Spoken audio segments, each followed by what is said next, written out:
आप देख रहे हैं देश लाइव, देश की आवाज। अस्सलाम वालेकुम, आदाब, नमस्कार, सत श्री अकाल। देश लाइव में आपका स्वागत है। मैं हूं सहल कुरैशी। किस तरीके का माहौल इस देश का है। एक प्रधानमंत्री जब मुख्यमंत्री हुआ करता था तो वो आए दिन चुनावी भाषणों में कहा करता था कि हम अनऑथोराइज कॉलोनियों को ऑथोराइज कर देंगे, हमें इनलीगल कॉलोनियों को लीगल बना देंगे, हम हर गरीब को पक्का मकान देंगे। और 2014 के बाद जब वो प्रधानमंत्री बन गए, जो व्यक्ति जो पहले मुख्यमंत्री हुआ करते थे फिर वो प्रधानमंत्री बन गए, उसके बाद उन्होंने लगातार दावे किए, वादे किए कि 2022 तक हम हर गरीब को पक्का मकान दे देंगे। लेकिन आज 2014 से 2023 ये जो सालों का वक्फा रहा, जो 8 साल गुजर चुके, 9 साल, उल्टा हुआ। गरीबों को जितनों को मकान दिए गए उससे ज्यादा गरीबों के मकान छीन लिए गए। आप जम्मू कश्मीर से, दिल्ली से लेकर कन्याकुमारी तक जाएं, इतना तो आगे नहीं बढ़े वैसे, गुजरात और ये तमाम चीजें देखें, आप मध्य प्रदेश देखें, उत्तर प्रदेश देखें, हर जगह पर बुलडोजर राज चला। और इस वक्त जो बड़ी खबर है वो है भावनगर से। भावनगर के दोधा मार्ग पर 14 नाला एक इलाका है और वहां पर तकरीबन 11,000 वार जमीन है, जगह है। 40-50 साल से वहां पर 114 मकान बसे हुए हैं। तकरीबन 150 से करीब, कुछ 150 के करीब फैमिलियां वहां पर, परिवार वहां पर रह रहे हैं इन मकानों के अंदर। और इनमें हिंदू मुसलमान सब साथ में मिलकर रहते हैं। बरसों से, 40-50 साल से वहां पर रह रहे हैं। और तकरीबन 30% वहां पर हिंदू आबादी है और 70% मुस्लिम आबादी है। वहां पर मंदिर भी है, मस्जिद भी है, मदरसा भी है, मकान भी है, झुग्गी झोंपड़ी वगैरह, कुछ पक्के मकान भी बने हुए हैं। ज्यादातर जो लोग हैं वो गरीब परिवार के हैं। कोई ऑटो रिक्शा चलाता है, कोई मजदूरी काम करता है, कोई मैकेनिक है गैरेज का। 15 दिन पहले अचानक इन्हें भावनगर के म्युनिसिपल कमिश्नर की तरफ से नोटिस आया कि आपको अपना मकान खाली करना है, आपकी जगह पर बुलडोजर चला दिया जाएगा। अब हैरानी की बात यह है कि जो गरीब परिवार है, ज्यादा पढ़े लिखे नहीं होते, एजुकेशन की कमी की वजह से भी ये तमाम चीजों का सामना उन्हें करना पड़ता है, कि 15 दिन पहले नोटिस आया लेकिन किसी ने ध्यान नहीं दिया। आप लोग इस बात का ध्यान रखें कि कहीं पर भी आपको एक भी सरकारी या कोर्ट का कोई भी नोटिस या समन आता है तो उसको बहुत ही गंभीरता से आप लें, वरना फिर ये होता है कि चिड़िया चुग गई खेत, अब क्या करेंगे आप। यही भावनगर के ये 14 नाला इलाकों के लोगों के साथ में हो रहा है कि 15 दिन पहले नोटिस आया, किसी ने कोई ध्यान नहीं दिया, क्योंकि एजुकेशन की कमी, किसी को कुछ पता ही नहीं कि क्या हो सकता है। अचानक आज सुबह में कुछ लोग पहुंचे कलेक्ट्रेट से और कहा कि आज शाम में 6 बजे आपके मकानों पर बुलडोजर चला दिया जाएगा, आप मकानों को खाली करें। उसके बाद इलाके के जो लोग थे वो पहुंचे महानगर पालिका के बाहर, उन्होंने धरना प्रदर्शन दिया। और इस धरने के दौरान 2 लोगों की मौत हो गई हार्ट अटैक आने की वजह से। इस मौत का जिम्मेदार कौन? खबर जो आ रही है 2 लोगों का हमें बताया। वहां के एक पत्रकार हैं, भावनगर के पत्रकार हैं जाहिद भाई खोलिया। उन्होंने हमें बताया कि 2 लोगों की हार्ट अटैक से मौत हो चुकी है। धरना प्रदर्शन के दौरान उन्हें कहा गया कि आपका आशियाना उजाड़ दिया जाएगा, आपके घर पर बुलडोजर चल जाएगा। ये सदमा ये परिवार नहीं झेल सका और 2 लोगों की मौत हो गई। इस मौत का जिम्मेदार कौन? इसी बात को लेकर जो कांग्रेस के अहमदाबाद के दरियापुर से पूर्व विधायक हैं गयासुद्दीन शेख साहब ने एक ट्वीट किया है, गुजरात के मुख्यमंत्री को इसमें टैग किया है और वो लिखते हैं, भावनगर में दोधा मार्ग 14 नाला इलाके में 40 साल से गरीब परिवार रहते हैं। कुदरती न्याय और सुप्रीम कोर्ट की गाइडलाइन के मुताबिक इंसानियत के तौर पर इन्हें वैकल्पिक व्यवस्था दी जानी चाहिए और उसके बाद ही इनके घरों पर बुलडोजर चलाया जाना चाहिए। जैसा मैंने कहा कि प्रधानमंत्री ने वादा किया था कि हर गरीब के सर पर हम पक्की छत देंगे, मकान देंगे। दिल्ली में 2 दिन के अंदर 2.5 लाख लोगों को बेघर कर दिया गया। गुजरात में लगातार, जब गुजरात का विधानसभा का चुनाव होना था उसके 2 महीने पहले से डिमोलिशन का कामकाज शुरू हुआ। दरियाई इलाकों में मुसलमानों के मकानों पर बुलडोजर चलना शुरू हुआ। कई गरीब परिवार, इसमें हिंदू भी आए लपेटे के अंदर। इस वक्त भी जो भावनगर में हैं, वहां पर हिंदू मुसलमान दोनों के मकान हैं और दोनों को उजाड़ दिया गया। तो यहां पर ये सवाल ये उठता है कि जो प्रधानमंत्री ने वादा किया था कि मैं हर गरीब को मकान दूंगा, वही प्रधानमंत्री गरीब के घर से उसकी छत छीनने पर आमादा क्यों है? और जैसा कि गयासुद्दीन शेख साहब ने जो ट्वीट किया, इंसानियत के नाते आप उनका इंतजाम करें। सुप्रीम कोर्ट की एक गाइडलाइन भी है कि आप अगर कुछ कर रहे हैं तो पहले उन गरीबों का आप वैकल्पिक कुछ उनका इंतजाम करें, उसके बाद उनके मकानों को आप उजाड़ें। अब ये जो लोग हैं जो हिंदू मुसलमान आकर बसे हैं, ये कोई पाकिस्तान से या अमेरिका से तो आकर नहीं बसे हैं, इसी देश के रहने वाले हैं। 50 साल से 40-50 साल से उस जगह पर रह रहे हैं ये लोग। तो बिल्कुल सरकार को होना चाहिए कि इनके साथ में इंसानियत वाला बर्ताव करें। सरकार ने ये सोच लिया कि हमने इससे पहले जहां जहां बुलडोजर घुमा दिया, चाहे वो द्वारका का हो मामला, मुसलमानों के घर उजाड़े गए, मछुआरों के, तो सरकार को नजर में यह है कि जब हम कहीं बुलडोजर चला देते हैं तो लोग कहीं पर भी जाकर अपना इंतजाम तो कर ही लेते हैं, चाहे अपने रिश्तेदारों के वहां या कहीं पर भी जाकर। इसे बहुत ही घटिया किस्म की सोच कहा जाएगा अगर सरकार ये सोच रखती है। तो इंसानियत के नाते सरकार को होना चाहिए, ये लोग हमारे देश के लोग हैं, ये लोग इस देश के गरीब लोग हैं, आखिरकार आप इन्हें क्यों उजाड़ रहे हैं? आप अगर इन्हें उजाड़ रहे हैं तो आपने जो वादा किया था कि हर गरीब को आप पक्का मकान देंगे, तो पहले आप इनके रहने का इंतजाम करें। आपने जो वादा किया था उस मुताबिक आपने जो फ्लैट्स वगैरह जहां अगर बनाए, कुछ आवास योजनाएं अगर आपने बनाई हैं, तो वहां पर जाकर पहले इन्हें बसाएं, उसके बाद इनके घरों पर आप बुलडोजर चलाएं। 2 लोगों की सदमे से मौत हो गई, हार्ट अटैक आने से। इसमें से एक बुजुर्ग और एक कोई जवान है, नौजवान है। इन दोनों की मौत हो गई है।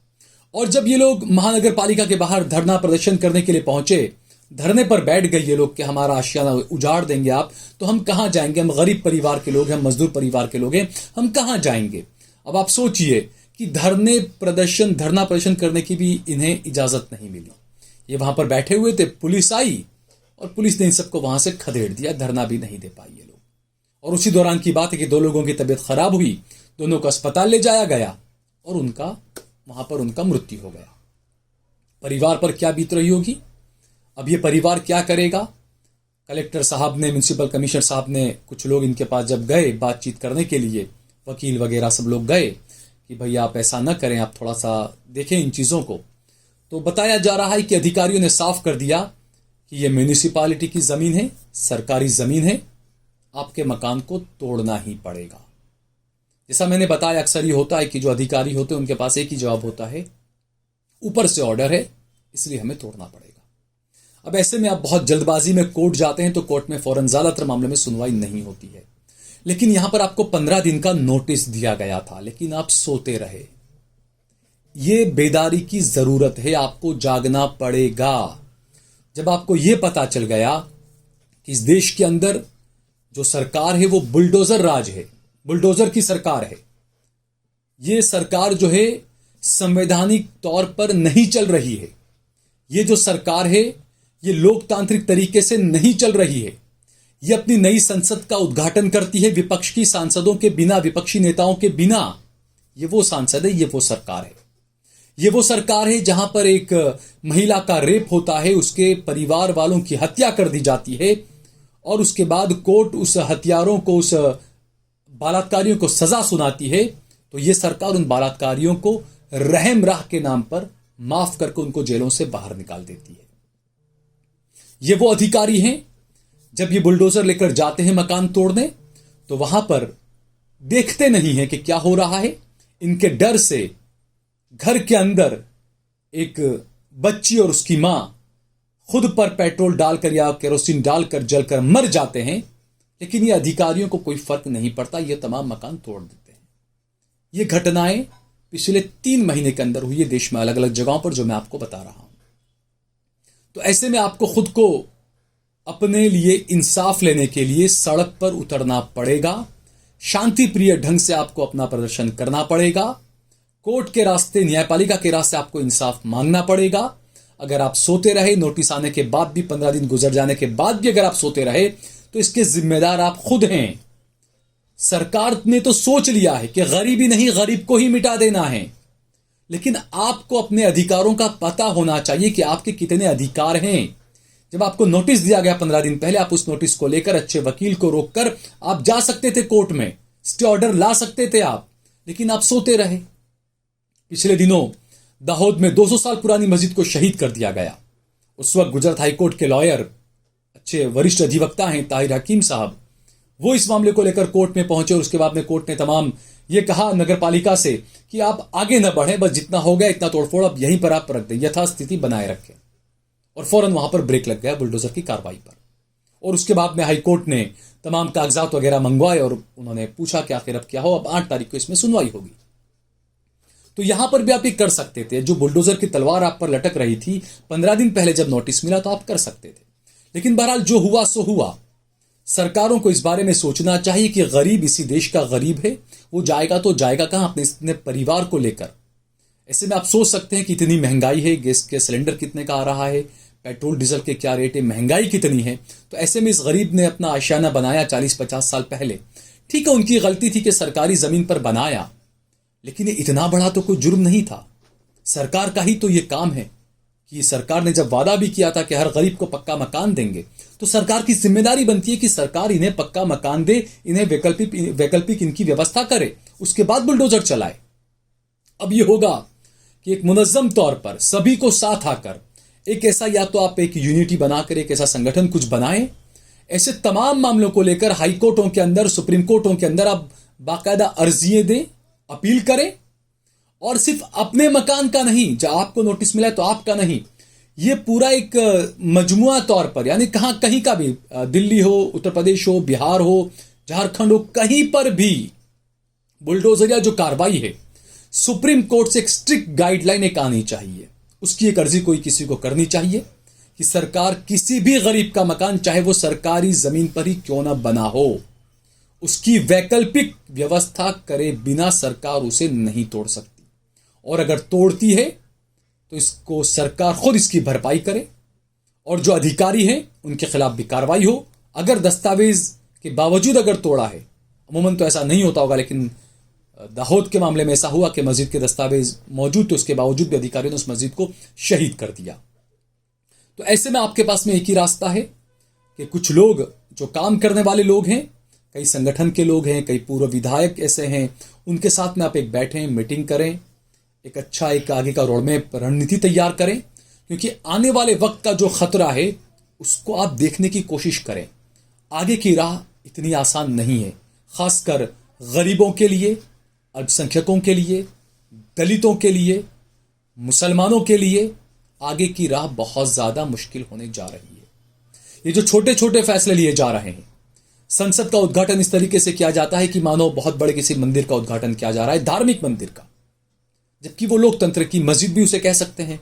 आप मुझे कहेंगे आप लोकतंत्र की मस्जिद कह रहे हैं, भाई आप लोकतंत्र का मंदिर उसे कह सकते हैं तो मैं उसको लोकतंत्र की मस्जिद क्यों नहीं कह सकता? ये फर्क है, ये फर्क आपको नजर आना चाहिए। आप जानबूझकर आंखें न मूंदे, आप ये ना सोचे कि उसके साथ हो रहा है तो मेरा क्या है। कल अगर आपके पड़ोस में बुलडोजर आया है तो यकीन मानिए कल आपके यहां पर भी आ सकता है। तो बेहतर होगा कि आपके पड़ोस में बुलडोजर आए, आप उसी वक्त जाग जाएं, खड़े हो जाएं, कानूनी तौर पर आप जंग लड़ने के लिए तैयार रहें। एक कानूनी लड़ाई आपको लड़नी पड़ेगी। इस देश के अंदर जो बचा कुचा ढांचा है उसे बचाने के लिए यही एक रास्ता है। इसके अलावा कोई दूसरा, तीसरा, चौथा विकल्प आपके पास में नहीं है।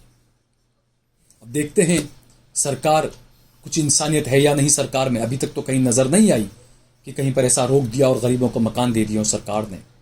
ये तमाम चीजें कई सवाल खड़े करती है। और क्या यही गुजरात मॉडल है? ये सबसे बड़ा सवाल है। इस वीडियो को ज्यादा से ज्यादा शेयर करें। अगर आपको हमारा चैनल सब्सक्राइब अगर आपने न किया हो तो हमारे चैनल को जरूर सब्सक्राइब करें। ये वीडियो अगर आपको पसंद आया हो तो इस पर जरूर कमेंट करें, लाइक करें, इसे ज्यादा से ज्यादा शेयर करें।